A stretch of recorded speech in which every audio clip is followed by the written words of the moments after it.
Bashkimit Evropian i duhet Ballkani Perëndimor, është kjo deklarata e bërë nga kryeministri Rama në konferencën vjetore të Komisionit të Bllokut Lindor, një forum i rëndësishëm që bashkon përfaqësues të politikës, biznesit dhe diplomacisë për të diskutuar zhvillimet ekonomike, gjeopolitike dhe sfidat e së ardhmes në Europë.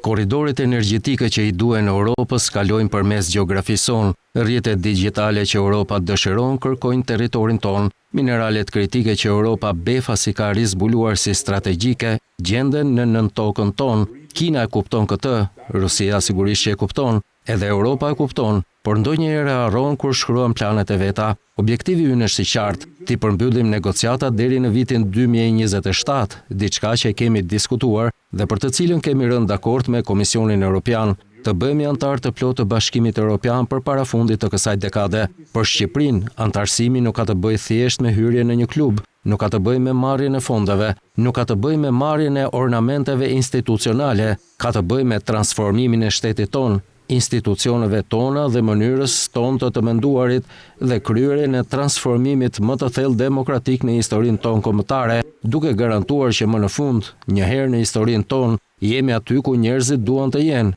jo aty ku vendos historia të jemi. Kryeministri u ndal edhe tek teknologjia, ku shpreh se Shqipëria po bën një nga transformimet më të mëdha digjitale në Europë.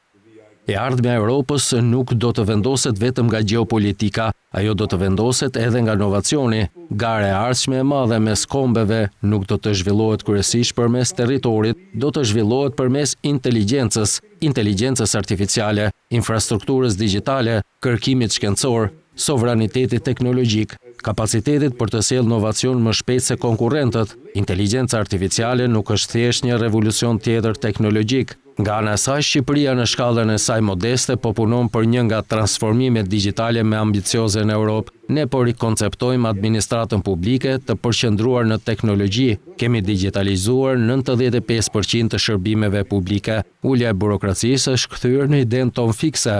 Po shtrimi inteligjencën artificiale në të gjithë qeverisjen, jo sepse teknologjia është në modë, por sepse inovacioni është bërë rruga më e shkurtër nga periferia drejt qendrës, një Shqipëri më e gjelbër, më digjitale dhe më inovatore, është e mirë jo vetëm për ne, është e mirë për Europën. Në fund, Rama paralajmëroi se sfida më e madhe e Europës mund të mos vijë nga një ushtri që kalon kufirin, por nga një orte gënjeshtrash, siç e quan ai, që pushton perceptimin, dobëson besimin dhe godet demokracinë nga brenda. Gjatë periudhës 5 mujore të këtij viti, buxheti i shtetit ka arkëtuar rreth 340.5 miliard lek me realizim 105.3% të planit të periudhës. Rritja e të ardhurave u ndikua kryesisht nga TVSH-ja e arkëtuar neto me 35.8 miliard lek dhe tatimi mbi të ardhurat personale në shumën 40.2 miliard lek.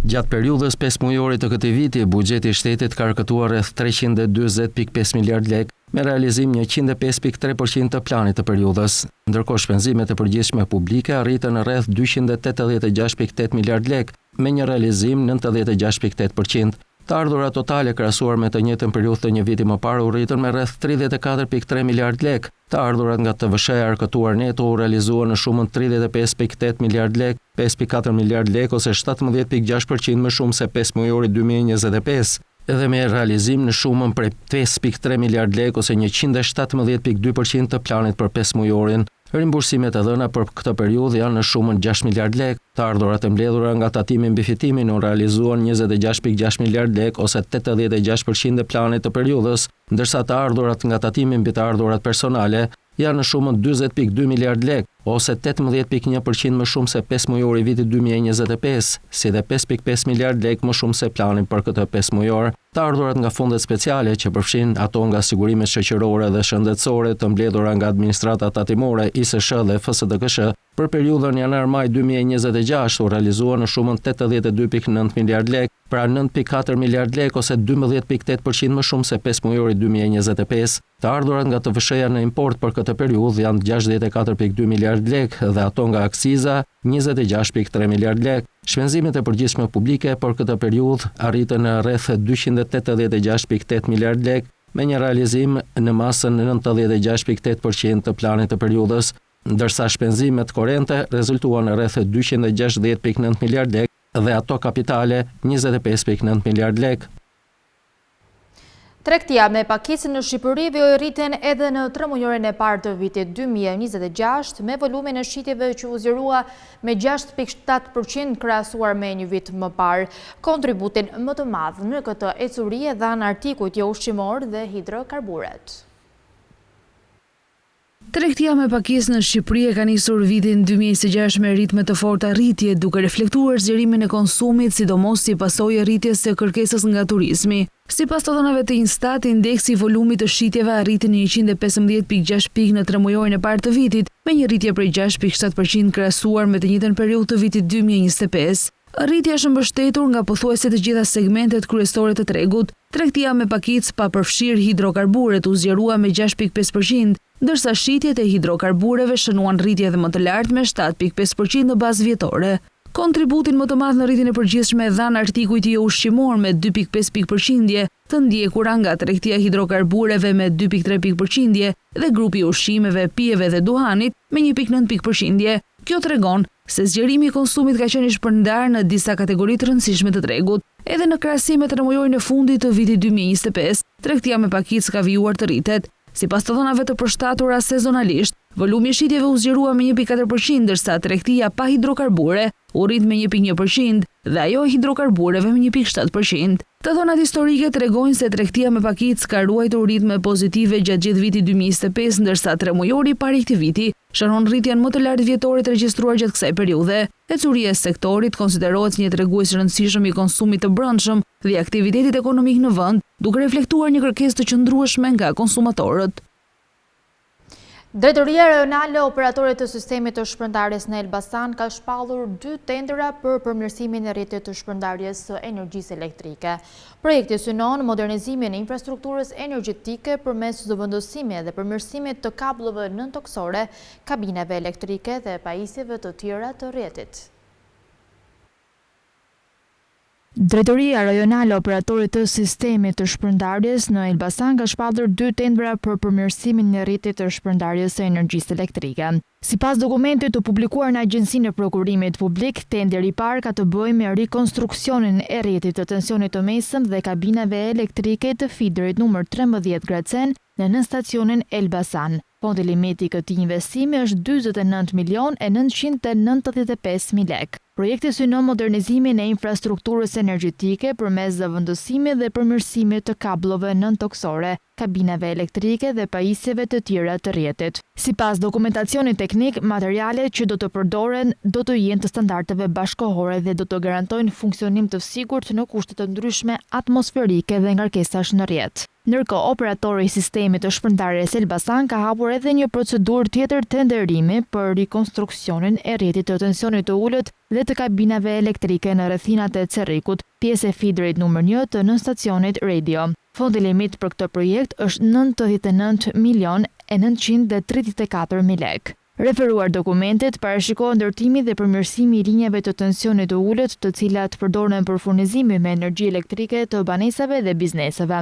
Kabllët e reja janë projektuar për të garantuar siguri më të lartë, qëndrueshmëri ndaj kushteve atmosferike dhe furnizim të pandërprer me energji elektrike. Përmes këtyre investimeve synohet rritja e cilësisë së shërbimit, ulja e humbjeve teknike në rrjet dhe përmirësimi i furnizimit me energji elektrike për banorët dhe bizneset në zonat përfituese të Elbasanit dhe Cerrikut.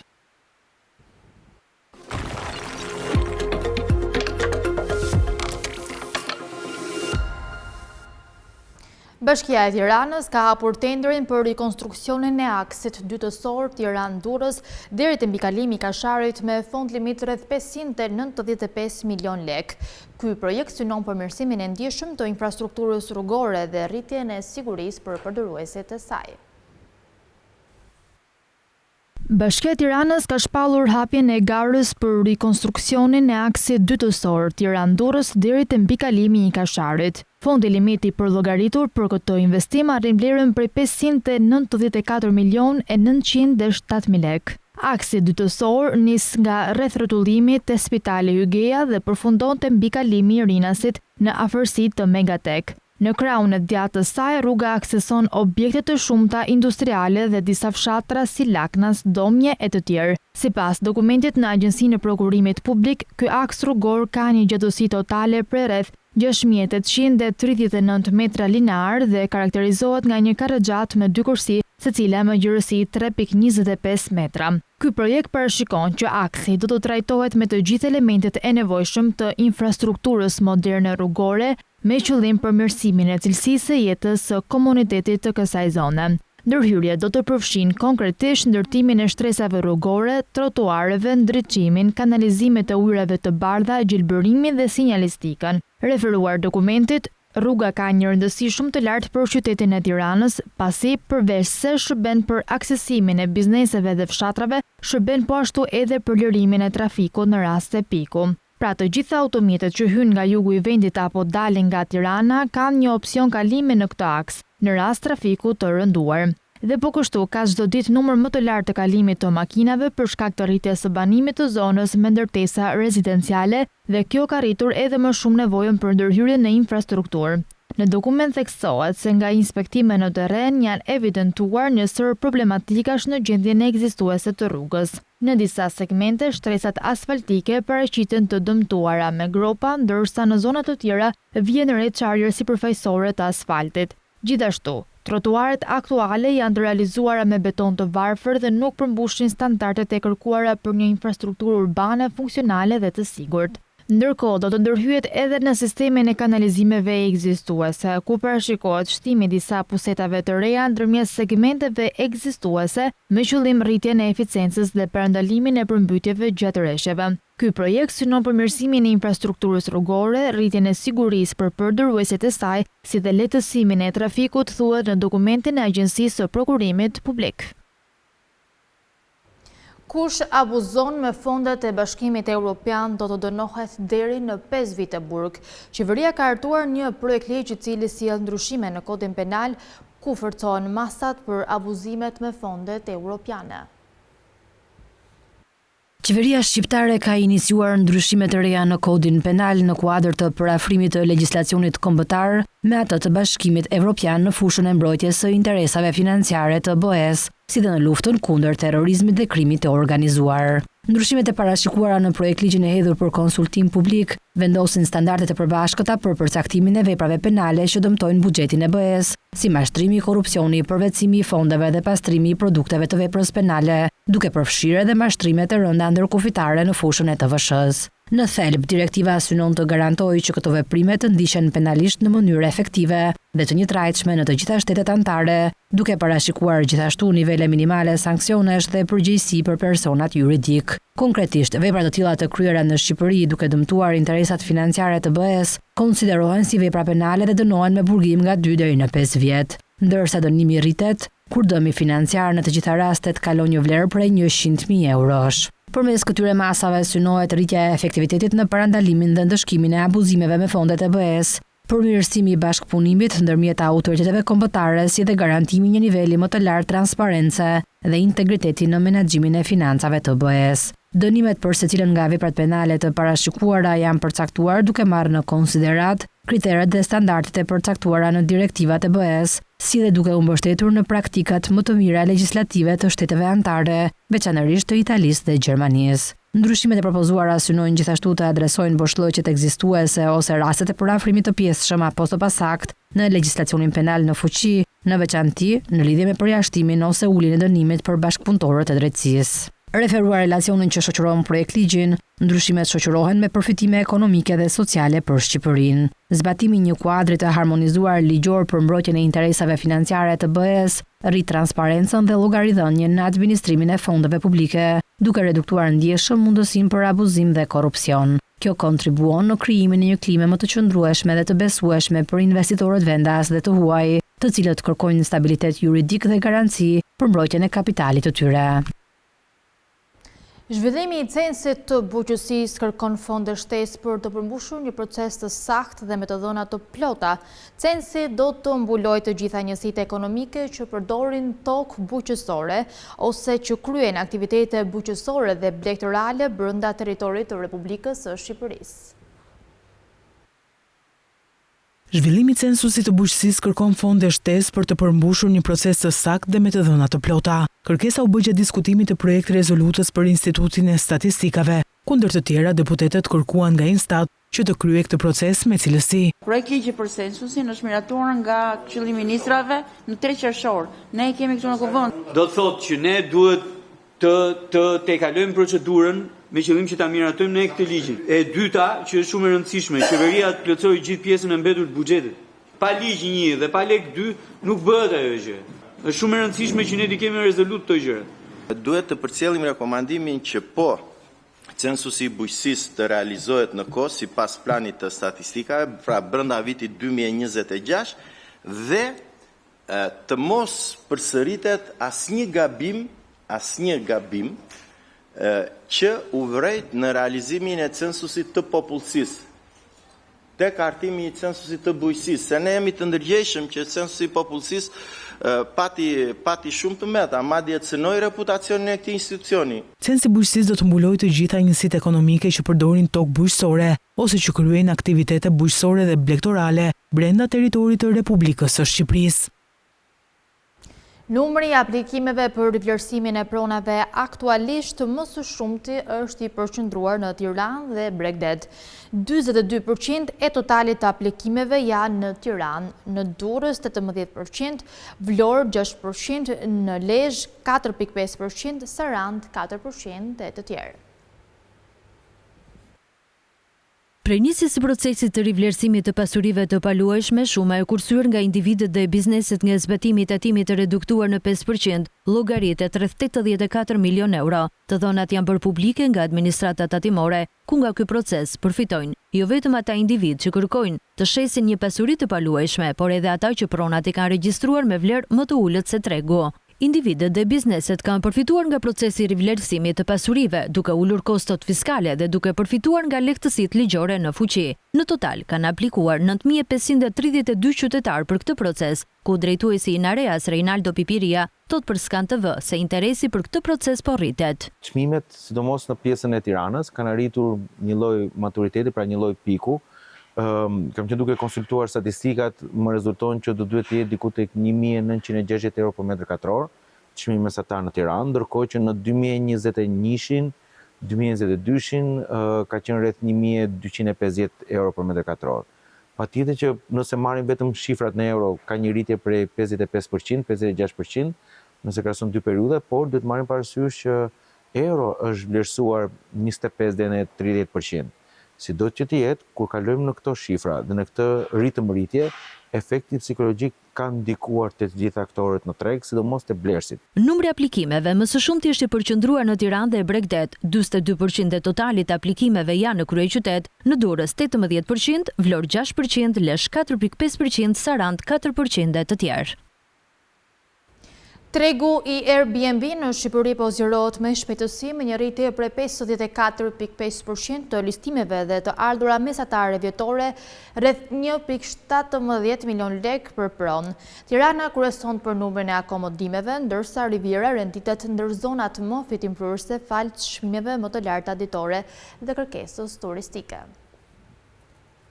Tregu i Airbnb në Shqipëri po zgjerohet me shpejtësi me një rritje prej 54.5% të listimeve dhe të ardhurave mesatare vjetore rreth 1.17 milion lek për pronë. Tirana kryeson për numrin e akomodimeve, ndërsa Riviera Shqiptare dhe Saranda renditen ndër zonat më fitimprurëse, falçmimeve më të larta ditore dhe kërkesës turistike. Tregu i qirave afatshkurtra në Shqipëri po shënon një zgjerim të ndjeshëm, ndërsa platformat si Airbnb po kthehen në një alternativë gjithnjë më të përdorur nga pronarët e apartamenteve dhe investitorët. Rritja e numrit të turistëve, sidomos gjatë viteve të fundit, ka ndikuar drejt për drejt në kërkesën për akomodime private, duke sjellë shtim të numrit të pronave të hedhura në treg. Ndërkohë të ardhurat nga ky sektor kanë shënuar një rritje prej 10.14%, duke treguar se pavarësisht shtimit të konkurrencës, kërkesa për akomodime afatshkurtra vijon të mbetet e fortë. Kryeqyteti shqiptar vijon të jetë tregu më i zhvilluar për qirat afatshkurtra për sa i përket numrit të pronave. Tirana renditet e para me 3.650 listime aktive, duke reflektuar kërkesën e lartë nga turistët, vizitorët e biznesit dhe udhëtarët që zgjedhin kryeqytetin si pikë nisje për eksplorimin e vendit.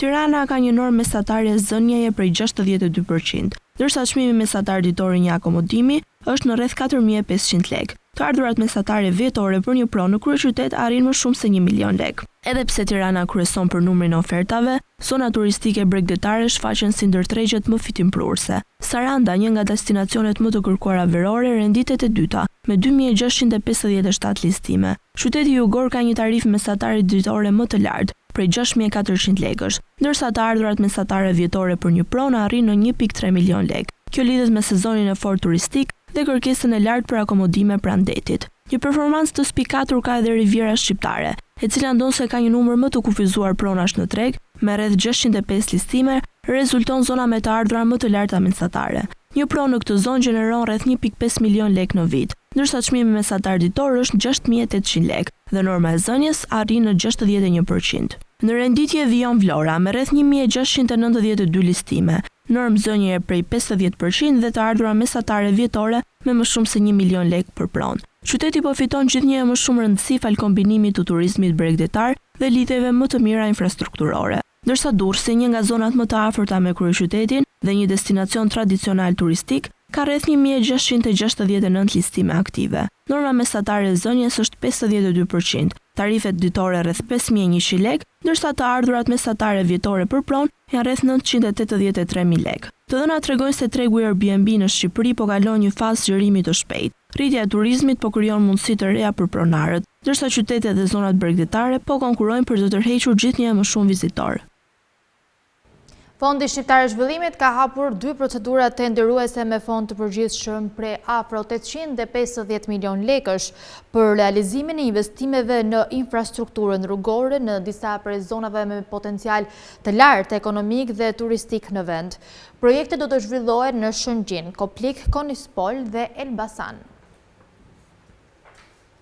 Fondi Shqiptar i Zhvillimit ka shpallur hapjen e 2 procedurave të rëndësishme tenderuese me një fond të përgjithshëm prej afro 850 milion lekësh për realizimin e investimeve në infrastrukturën rrugore në disa prej zonave me potencial të lartë ekonomik dhe turistik në vend. Projektet synojnë përmirësimin e aksesit, konektivitetit dhe mobilitetit rajonal e lokal, duke përfshirë ndërhyrje në Shëngjin, Koplik, Konispol dhe Elbasan. Sipas dokumentit në Agjencinë e Prokurimit Publik, tenderi i parë me fond limit prej 518 milion lekësh përfshin sistemimin dhe asfaltimin e rrugës në hyrje të qytetit të Koplikut, segmentet që lidh daljen e qytetit me Bajzën si dhe përfundimin e punimeve në bypassin e Shëngjinit. Aktualisht bypassi i Shëngjinit është në proces ndërtimi dhe konsiderohet një vepër me rëndësi strategjike për zhvillimin e turizmit dhe ekonomisë lokale. Sipas dokumentit, punimet e drejtanishme në këtë segment janë realizuar deri në shtresën e Çakollit, ndërsa faza e re e ndërhyrjes do të fokusohet në përfundimin e paketës rrugore dhe pajisjen e aksit me të gjithë elementet e nevojshëm të sigurisë dhe funksionalitetit.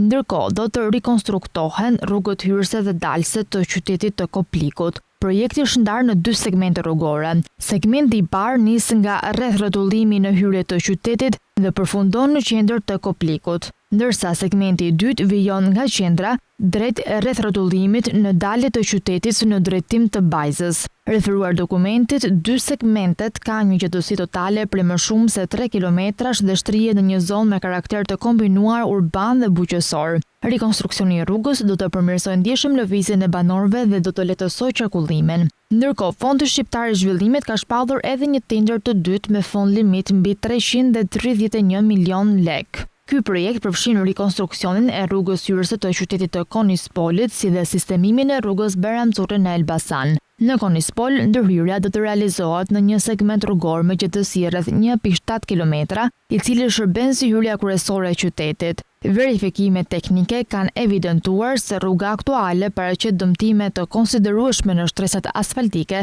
deformime të trupit rrugor dhe mungesë e elementeve të nevojshëm të sigurisë. Përmes këtij investimi synohet përmirësimi i kushteve të qarkullimit për banorët dhe shërbimet publike, duke garantuar një akses më të sigurt dhe më efikas në qytetin më jugor të vendit. Ndërsa në Elbasan, projekti parashikon rikonstruksionin e rrugës Beramcuri, një aks i brendshëm urban në gjatësi 480 metra, i cili përdoret gjithësisht nga banorët dhe bizneset e zonës.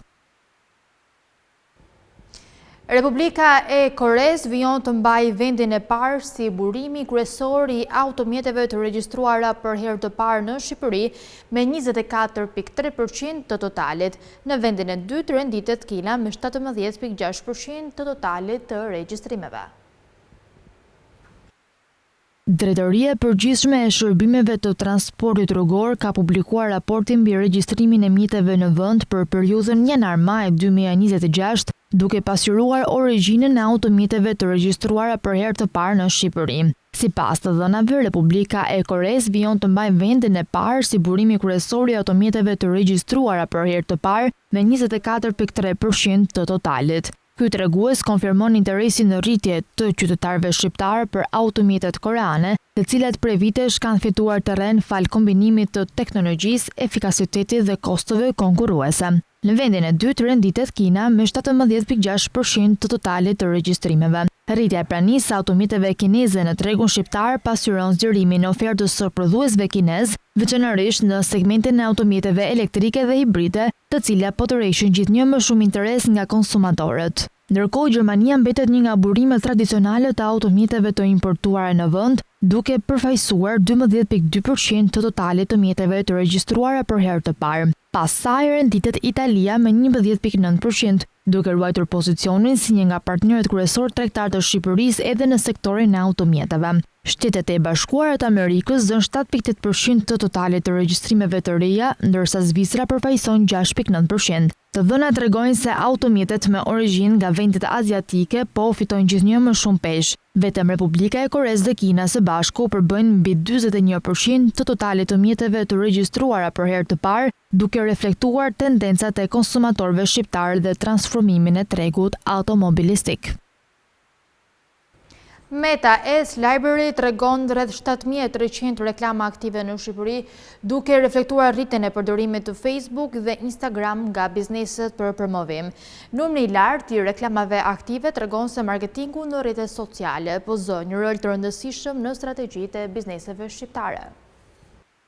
Bizneset shqiptare po rrisin gjithnjë më shumë praninë e tyre në platformat sociale, ndërsa reklamat online janë kthyer në një nga mjetet kryesore për të arritur konsumatorët. Sipas të dhënave nga Meta Ads Library, aktualisht në Shqipëri rezultojnë 7.300 reklama aktive në platformat e kompanisë Meta, që përfshin Facebook dhe Instagram. Dhënat tregojnë se kompanitë, markat dhe subjektet e ndryshme po përdorin reklamat e sponsorizuara për të promovuar produktet, shërbimet dhe ofertat e tyre, duke e bërë hapësirën digjitale një treg gjithnjë më konkurrues. Numri i lartë i reklamave aktive tregon se marketingu në rrjetet sociale po zë një rol të rëndësishëm në strategjitë e bizneseve shqiptare. Përmes këtyre platformave, kompanitë mund të synojnë audienca të caktuara sipas interesave, moshës, vendodhjes dhe sjelljes online, duke e bërë reklamimin më të drejtuar krahasuar me forma tradicionale. Rritja e përdorimit të Facebook dhe Instagram nga shqiptarët ka ndikuar në shtimin e investimeve në reklama digjitale. Bizneset nga sektorë të ndryshëm si turizmi, tregtia, financa, teknologjia, moda dhe shërbimet po shfrytëzojnë platformat sociale për të tërhequr klientë të rinj dhe për të rritur shitjet. Megjithatë, konkurenca në hapësirën online po bëhet gjithnjë më e fortë. Pasi mira reklama përpiqen njëkohësisht të kapin vëmendjen e përdoruesve shqiptar. Kjo ka bërë që kompanitë të investojnë jo vetëm në buxhete reklamimi, por edhe në përmbajtje më kreative dhe strategji më të personalizuara. Prania e mbi 7.000 reklamave aktive në Meta tregon se ekonomia digjitale në Shqipëri po zgjerohet dhe se rrjetet sociale janë kthyer në një nga fushat kryesore ku zhvillohet gara për konsumatorin. Kemi mbërritur në fund të këtij edicioni informativ. Për më tepër informacione mund të klikoni në faqen tonë të internetit skantv.al, ku mund të gjeni gjithçka mbi ekonominë, bankat, sigurimet, tregjet financiare e të tjerë. Gjithashtu mund të na ndiqni edhe në rrjetet sociale si Facebook, Instagram, YouTube dhe LinkedIn.